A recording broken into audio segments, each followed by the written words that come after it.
So these are some sample example problems on the new chapter on electric potential, energy conservation, and capacitor. So here's the first problem. So you're given two charges, positive and negative charges, and it's asking what's the total electric potential here. Total electric potentials. Electric potential is, remember, V, right? And unlike electric field, electric potential is a scalar quantity, so it's really easy to add them. You don't need to worry about the vector. You just algebraically add them. So here is just the total electric potential is first of all, the electric potential V formula is this. It could be plus and minus, because the charge is negative, electric potential will be negative. So KQ over R, not R square, R. So this is the formula for electric potential at given distance due to the source charge Q. So here you have two charges. The sum of the total electric potential will be the algebraic sum of the potential due to these two charges. So total potential will be, KQ1 over R1 distance. This is positive because this charge is positive at 5 centimeter distance, and and this charge is negative, so at this distance is producing KQ2 over R2. So that's the total electric potential, and just put all the numbers. So K is 9 10 to the power 9. So Q1 is 2 nanocoulombs divided by R1 is 5 centimeters. So make sure to convert into meters, 0.05 meters. Minus again. So Q2 is 1 nanocoulombs divided by distance is 4 centimeters, 0.04. So that's the total electric potential, total electric potential at a given distance. And you can do this calculation, and so the answer will be, so I have this answer is 134 volts, 35 volts. The unit of electric potential is volt. Okay, so that's how you solve. So here's the next problem. So you have two spherical charged objects, right, like this, and they are connected by conductor, wire, and the first sphere has 2 nanocoulombs charge. It's acting, what's the total charge in the second conductor, second sphere, and since they are connected, so the main idea is, since these two charged sphere are connected, right, the main idea is V1 must be equal to V2. There shouldn't be potential difference since they are connected, right? The potential, electric potential here and electric potential here must be same. If suppose if the potential is different, say if there is a potential difference between these two, then charges will always flow from higher potential to lower potential until they get equilibrium. So this is the main condition actually if they are connected. And then just put the formula. So V1 is KQ1 over R1. R1 is the, now for a spherical system, is the radius of the sphere, is equal to V2 is KQ2 divided by R2. K will cancel out, and then you solve for Q2. Q2 is R2 over R1.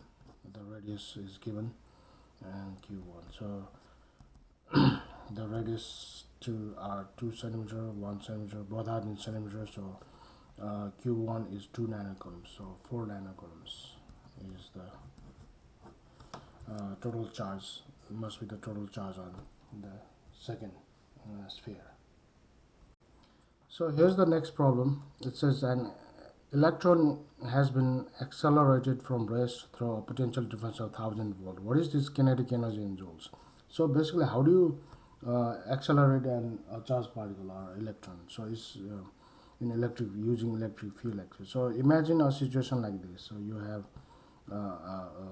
capacitor, right, plates, and this is a positive charge is right here, higher potential, and negative terminal is connected here, let's say, right, and you have a small hole, say, and you inject an electron here.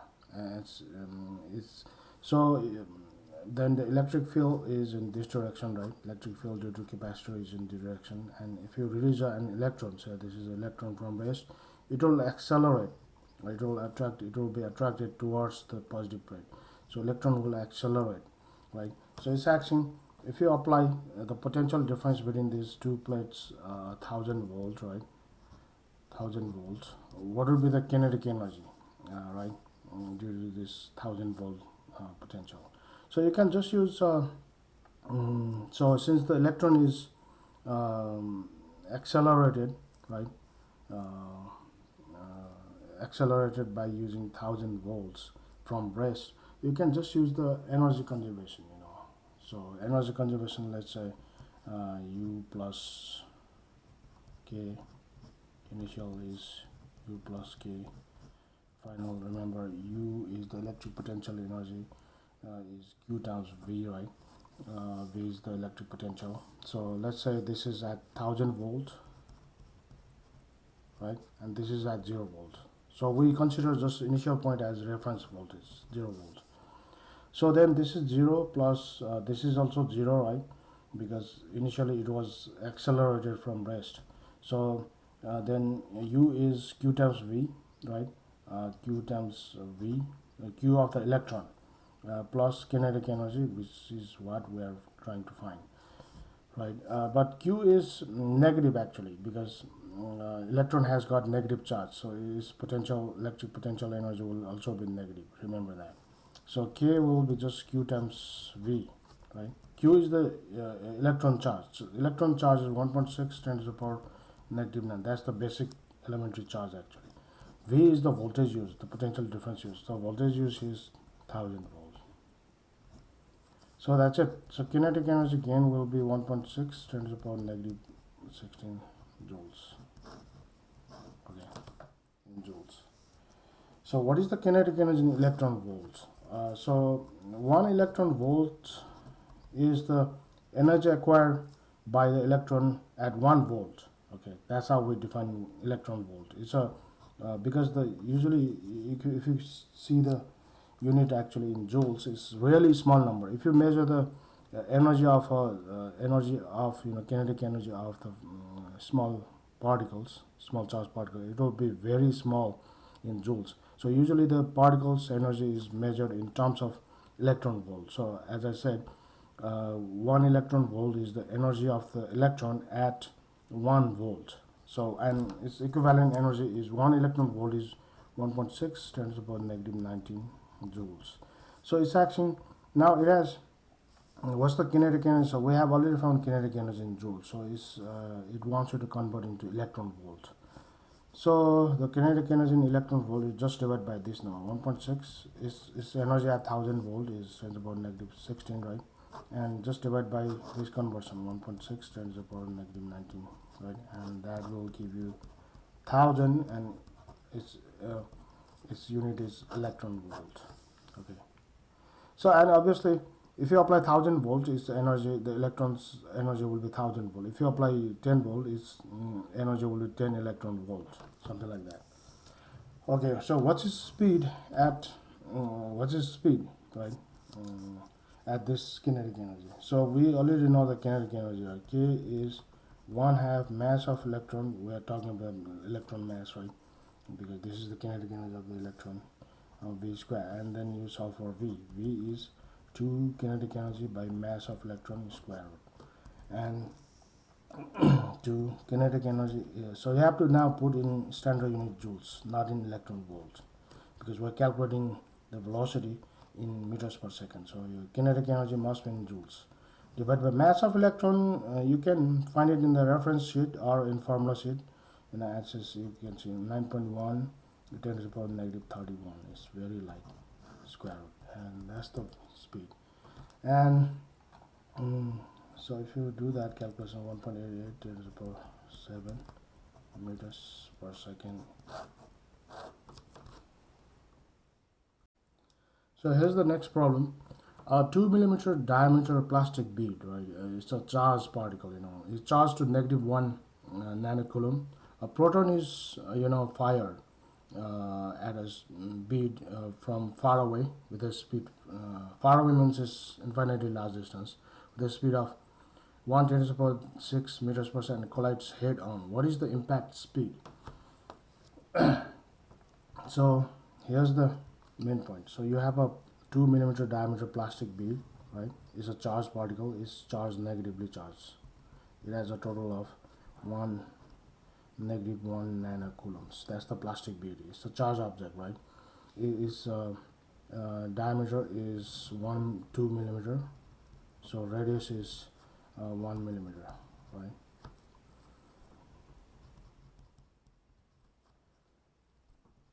Okay, so now question is, now a proton is fired from some very far away distance. This distance is very far away, right? With initial speed of 1 10 to the power 6 meter per second. So what's the impact speed when it impacts here, when it collides here? What's the speed, right? That's the question. And obviously you can use the energy conservation, right? So for energy conservation, first you're gonna need the electric potential energies, right? Electric potential. So first of all, what's the electric potential at the surface of the bead, V? Surface of the this charged bead, and just use the formula K Q over R, right? And since it's a negative, right, so its charge is negative, so it's K 19 to the power 9.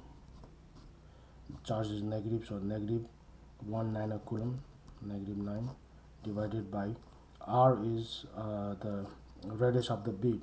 At the surface, its electric potential will be 1 10 to the power negative 3. So V, which is the electric potential at the surface of the charged bead, will be, don't forget negative sign because it's a negative charge, 4500 volt. We're going to use it later. Now you shoot a proton from infinite distance and it impacts, right? It collides here and it's acting. What's the impact speed here, right, of the proton? So then use energy conservation. When any charged particle moves in the electric, so this is producing electric field, right? Like this. No, this is negative charge, so it's producing electric field in this direction, right? So when any charged particle moves in electric field, its total energy must conserve. So energy, we're going to use energy conservation. That simply means U plus K initial is equal to U plus K final when it impacts. So U is, so this is at very far away. It says this proton is shot from very far away, right? If a charged particle is very far away from the main source charge, then its potential energy will be 0. Kinetic energy will 1/2 mass of proton, initial velocity square, right? That's the kinetic energy. And here final. So final, this U is the electric potential energy of the proton when it collides the charged bead. That's the reason we found this electric potential, right, at the surface. So it's Q of the proton times V, right, at the surface, because it impacts here. Q times V, this Q times V is U, and V is the electric potential at the surface, plus K is again 1/2 mass of proton, V square, V final square, and we are finding this final velocity. And mass of proton, you can find it from the reference sheet again. It's a standard number, mass of proton, you will always be given mass of proton. So then solve for VF. So everything is given here, right? So let's see. So let's put all the numbers. Mass of proton, if you check the reference sheet, is 1.67 10 to the power negative 27. Initial velocity 1 10 to the power 6, and square it. On the other side, Q, this is charge of proton, right? Charge of proton is 1. It's also the charge of electron is the basic charge, 1.6 10 to the power negative 19. And electric potential at the surface is negative. Don't forget the negative 4500, because this source charge is negative. Plus 1/2 again mass of proton 1.67 10 to the power negative 27, and V final square, and then do some algebra, right, and solve for the final velocity of the proton, and you're gonna get 1.7 10 to the power 6 meters per second. Okay, so that's the answer. And yeah, second part. No, now second part is this.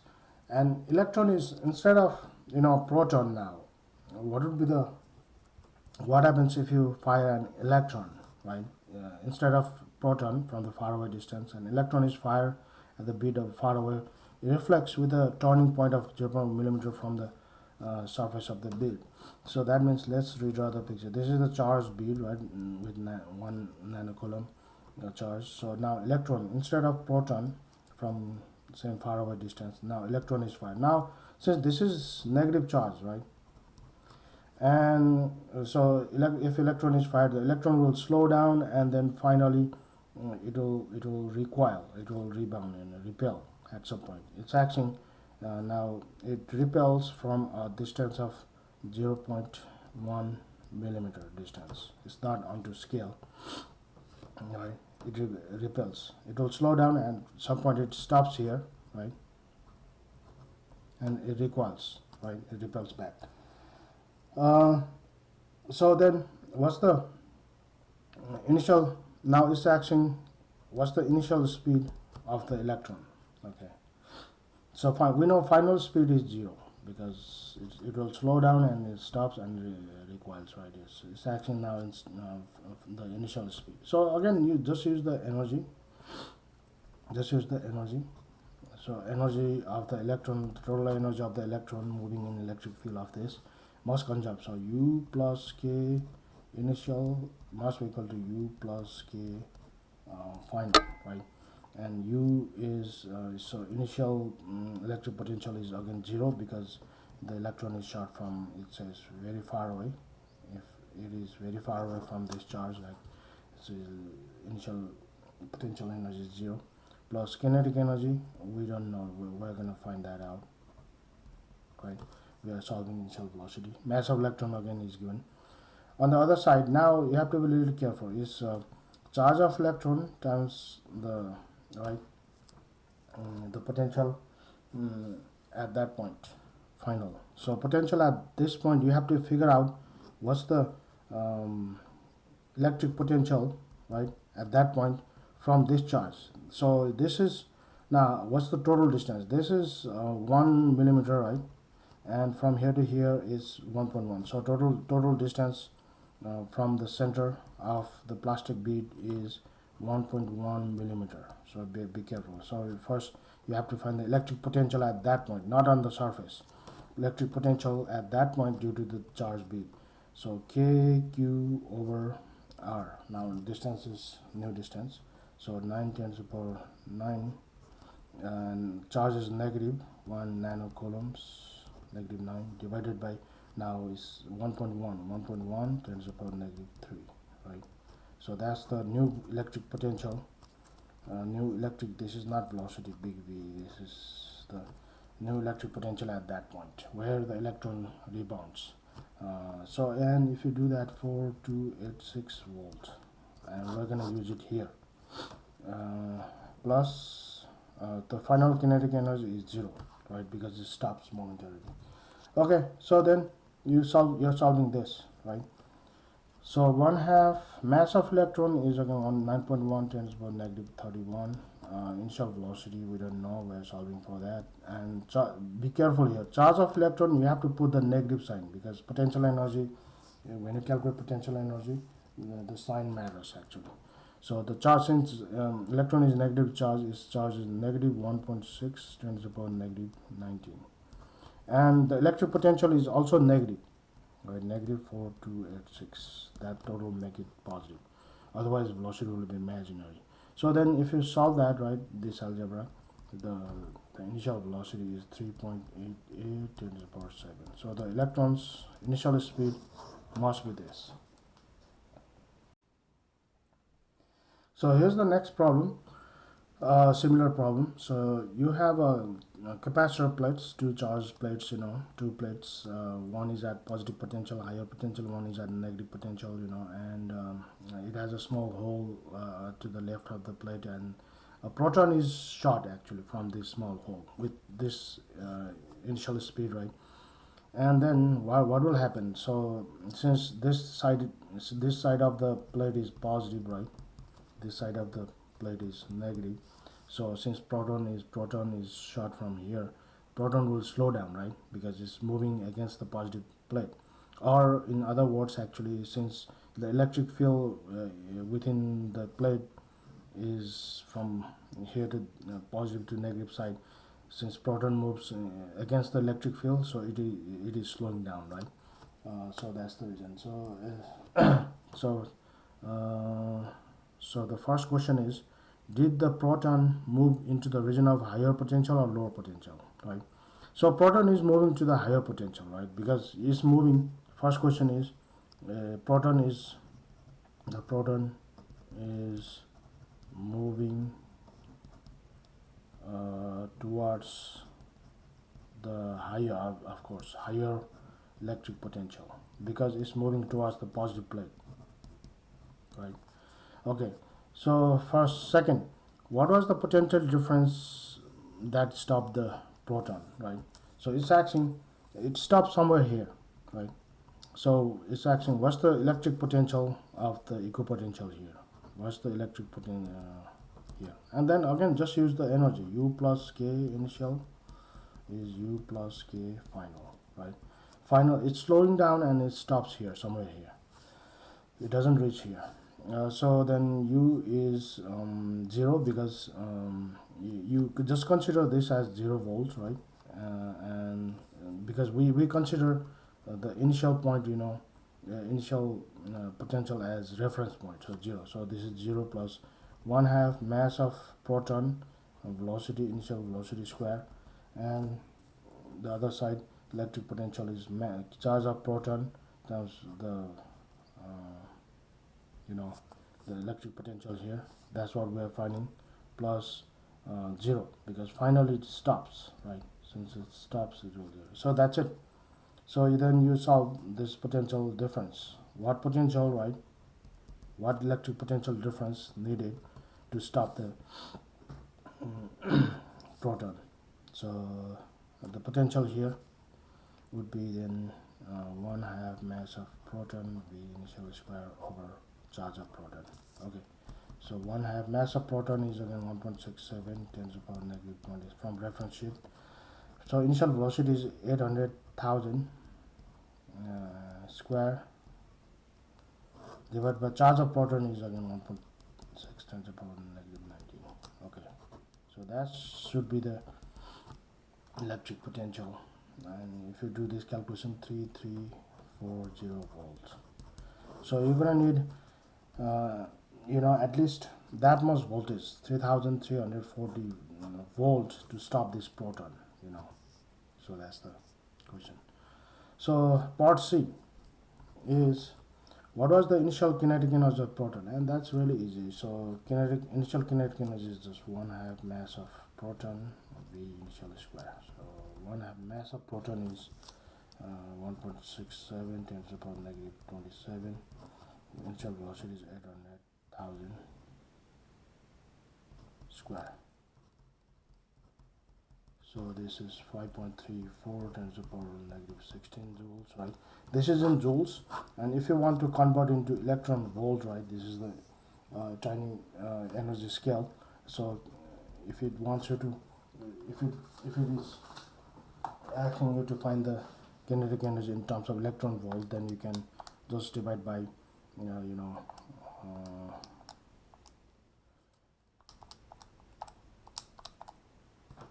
you can just divide by 5.34 10 to the power negative 16 divided by 1.6 10 to the power negative 19, because 1 electron volt has that much electron. So this is obviously 3337. It should be same actually, electron volt.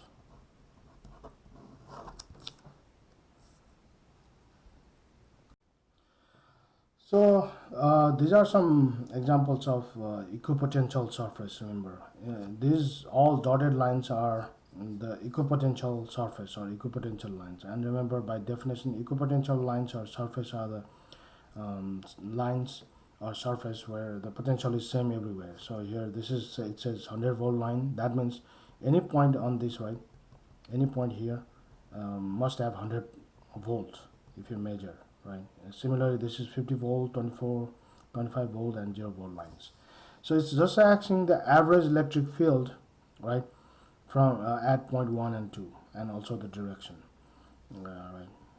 So how do you find the electric field from equipotential lines? So here's the relation. So average electric field, right, magnitude is always delta V over delta S.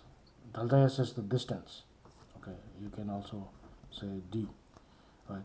So this is called potential gradient. If you check my lecture, it's called simply potential gradient. Potential gradient is the electric field. Okay, so let's get started. So E1 average, right? We are finding the average, right? Because it's now you have to figure out the distance. So point 1, since point 1 is in between 100 volt and 25 volt, right? So you have to figure out this distance, right? So so this total distance from this scale is 2 centimeter. This whole thing is 2 centimeter, right? So that's the distance, and delta V is 100 minus 25. So 100 minus 25, right? Because this point 1 is in between these two equipotentials, so you need higher potential, lower potential. So 100 volt minus 25 volt divided by the total distance is 2 centimeters, so 0.02. So that's your so 7500. So that's the electric field, volts per meter or newtons per coulomb, same thing. Okay, so that's the total electric field, average electric field at one. And what's the direction? So direction is, it has to be, it is always, it always goes from higher to lower potential. So the electric field at 1 is down, in downward direction, because it always goes from higher to lower. So this is at 100 volt, this is at 25 volt, right? So its direction is downward, right? Because it always goes from higher to lower, always goes from, direction always goes from higher to lower potential. Okay, so you have to understand. So let's figure out the average electric field at point 2. So again, point 2 is in between this, right? This is 100 and this is 25. Now the electric field at point 2 will be in this direction though, right? Because electric field always goes from higher to lower, so its direction is, E2 is this. So again, let's do the delta V over delta S, right? So delta V is same actually, because this is 100 volt line, this is 25 volt line. So 100 minus 25, but distance is different. This distance now is just 1 centimeter. This is half a centimeter, 1 centimeter, 0.01. So E2 is stronger actually. So E2 is I'm sorry, E1, no, the E1, if you calculate 3750, E2 was 7500 volts per meter. Okay, and obviously E2 is greater than E1, right? Because you have high concentration of equipotential lines here. So its direction is upward, okay, because it always goes from higher to lower potential. Here's the next problem, again similar problem on energy conservation. So here shown is, these dotted lines are again the equipotential lines. Okay, these are the equipotential lines, and it says a proton is moving along this line, right? It's moving along this path. It says its speed at A is 50,000 meters per second, and as the proton moves and goes reaches the negative 10 volt equipotential line at B, what's its velocity here? And you are given the potential. So these are the potentials. So this is the VI, this is the electric potential, right? And this equipotential is at this is the final electric potential V, right? Not the velocity. So velocity and equipotential are confusing, so always do capital V for electric potential and small v for velocity. So then, since it's moving in electric field, right, along the equipotential line, so the energy should conserve, right? Energy of a charged particle moving in electrical field must conserve. So that means U plus K initial, that means A must be equal to U plus K when it reaches point B. So U is Q of proton, right? Because proton is, we are calculating the proton's electrical potential energy. So Q of proton times the whatever potential it has at A, right? It is 30 volt plus 30 volt. Plus kinetic energy is 1/2 mass of proton, velocity at A. So this is a small v, right? Remember, this is the velocity. Same thing. Next, the charge of proton, potential, and the potential at B, right? Which is negative 10 volt, plus 1/2 mass of proton, V at B. We're calculating the velocity at B. Okay, that's it. So put everything together. So the charge of proton is charge of proton is 1.6 10 to the power negative 19, right? Positive. And potential at A is 30 volt, positive 30 volt. Plus mass of proton is only 1.67 10 to the power negative 27. Initial velocity is 50,000 square. On the other side, so charge of proton 1.6 10 to the power negative 19. And be careful, the electric potential at V, right, at B, electric potential at B is negative 10, not positive 10. So don't forget the negative sign.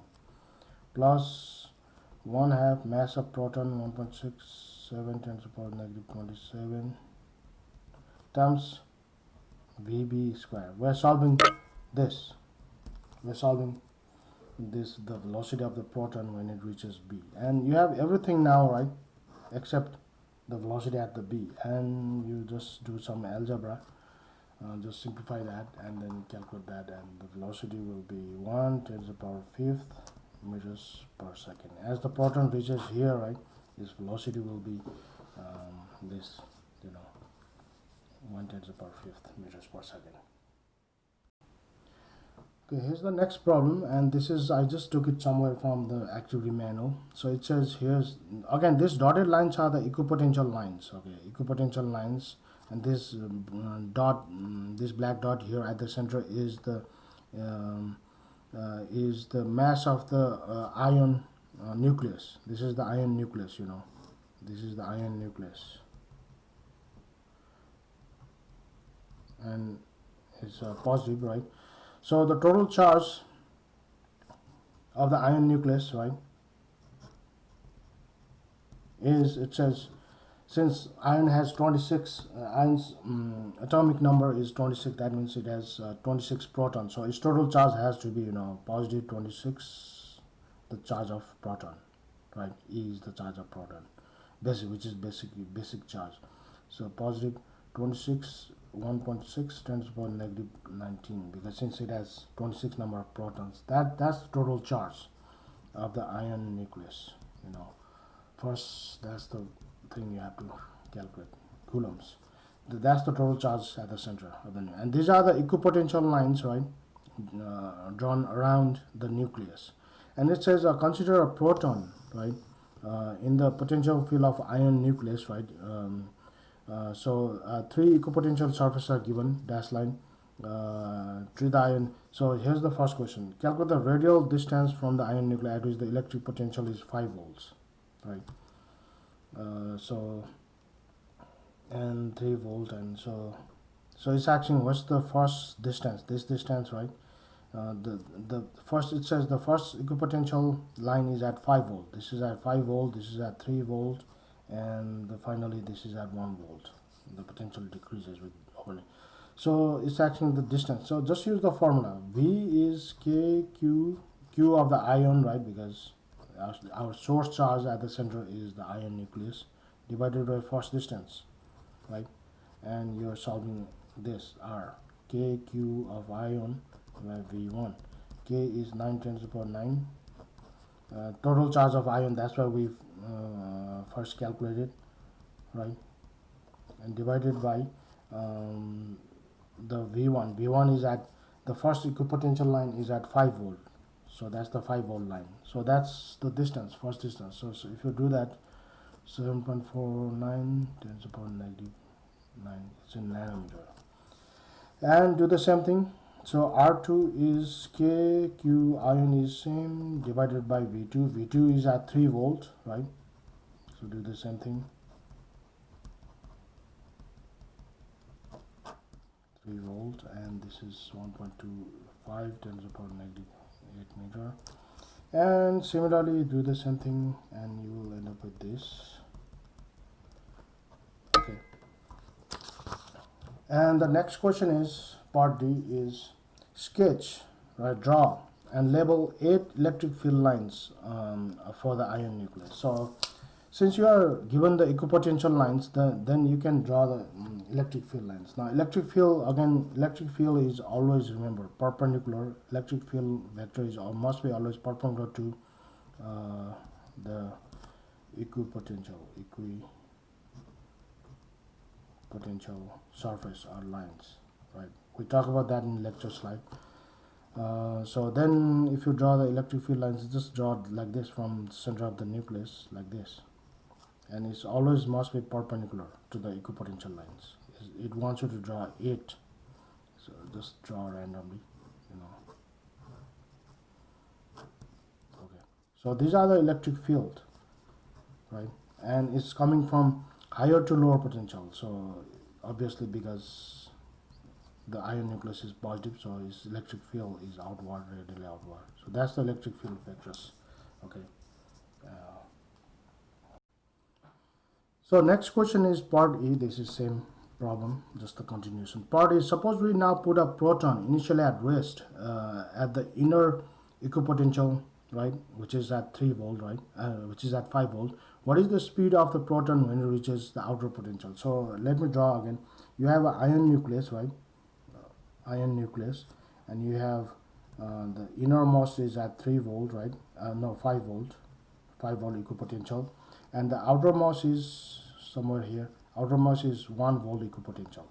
Now it's saying you release a proton from rest. So this is the proton. Okay. So this is the proton, right?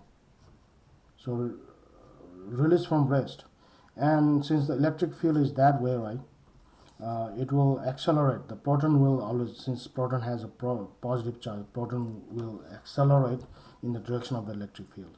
So it will accelerate like that. So it says, what's the speed of the proton, right, is starting from 0.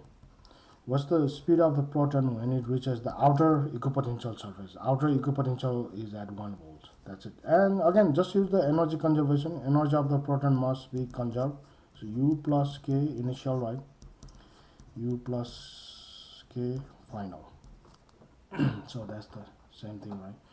And U potential is charge of proton and initial at 5 volt, right?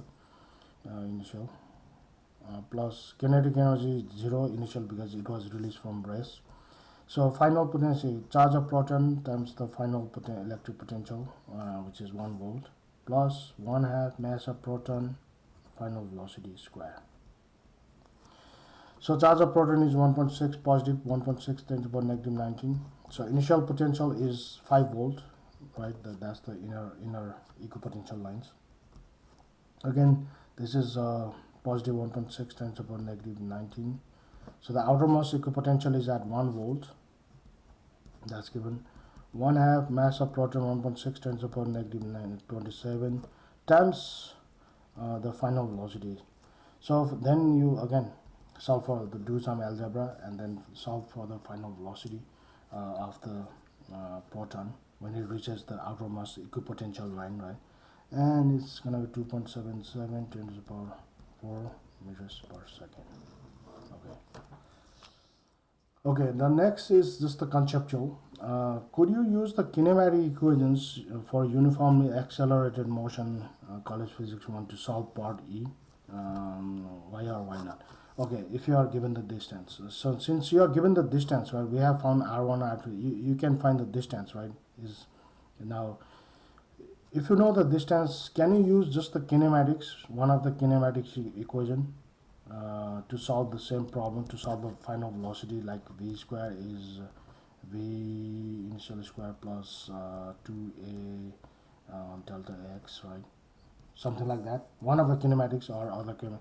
So answer is, because answer is no, because the acceleration here is not uniform. Acceleration is changing here, right? Because since electric field is changing, electric field decreases with distance, right? So force is not constant. Force, if you release a proton, force on the proton is not constant, right?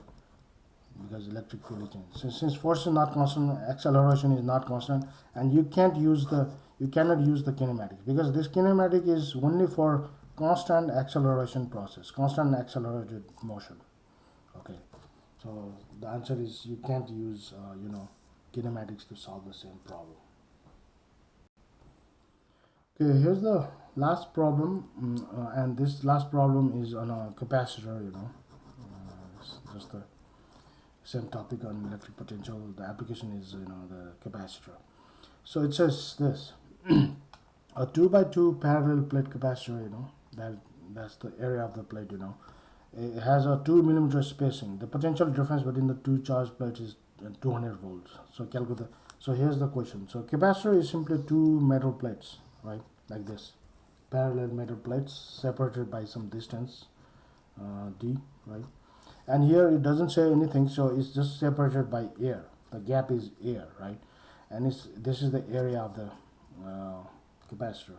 So first question is, what's the electric field between the plates? So first, capacitor is charged, right, by connecting to the battery. So, and one side becomes positive, one side becomes, the other side becomes negative, and the electric field within the capacitor is always, we know, is uniform, going from positive to negative, or higher to lower potential. So first question is, what's the electric field? And this is easy, and we know one of the relations, right, from previous chapter, delta V over delta S, which is delta V over D. And the potential difference between these two plates, it says 200 volts. That's the voltage across the plate, 200 volt, that's given, right? And the distance between two plates is 2 millimeter spacing, right? This 2 millimeter to 10 to the power negative 3. And that's the electric field. And if you do this calculation, 1 10 to the power 5th and volts per meter or newtons per coulomb. So that's the uniform electric field, right? Magnitude of the electric field in this capacitor. So next is, what's the capacitance of the capacitor? So capacitance depends on shape and size and and spacing. So, and if you see one of the formula, so it's the general formula for capacitance, K epsilon naught area divided by D. So since this is air separated by K for air is just 1. This is called dielectric constant.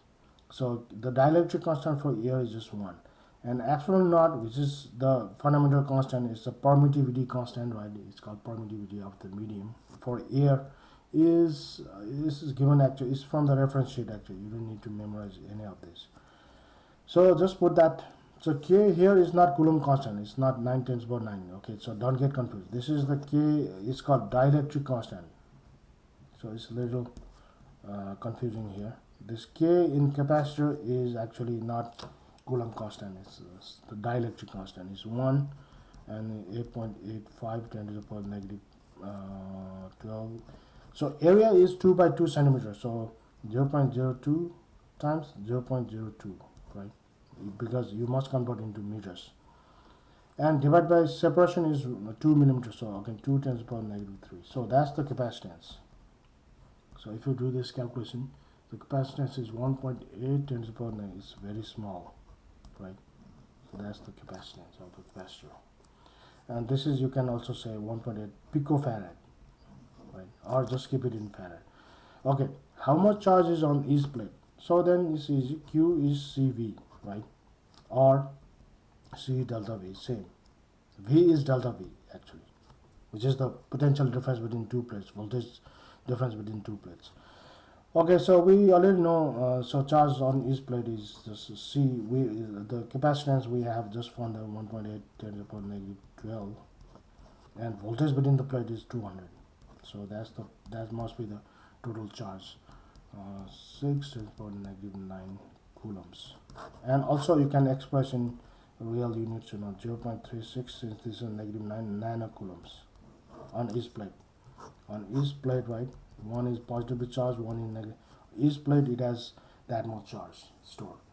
So, and the next question is, how many electrons are transferred during this charge? Remember, how do you charge a capacitor? To charge a capacitor, you just need to connect to a battery. This is the symbol for a battery, right? Positive, negative. So this becomes positive, right?